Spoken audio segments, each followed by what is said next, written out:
Slow turnaround. So one of the things that we hear is that you just don't ever make shots you don't take. And sometimes you might run into an RFP timeframe. Sometimes you might run into having to make choices because too many proposal requests were made at the same time.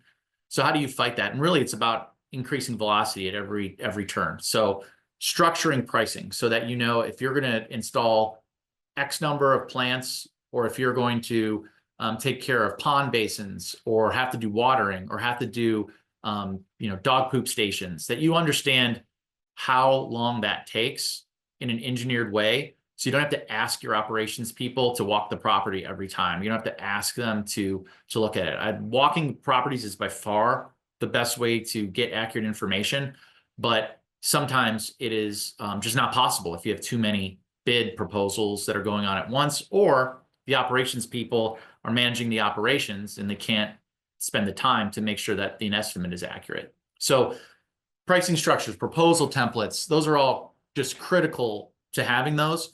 But also make sure you have a follow-up system.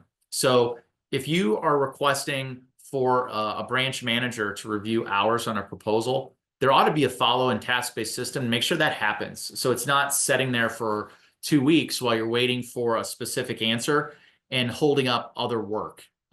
So having a task-based system to make sure this happens is a really important way to keep things on track. And then only require approvals that really add value. If you find an account manager or a branch manager, or even yourself as an owner, always just rubber stamping things, you're approving 97% of them, you got to ask yourself, is your approval really necessary, or is it just an extra bottleneck in the process?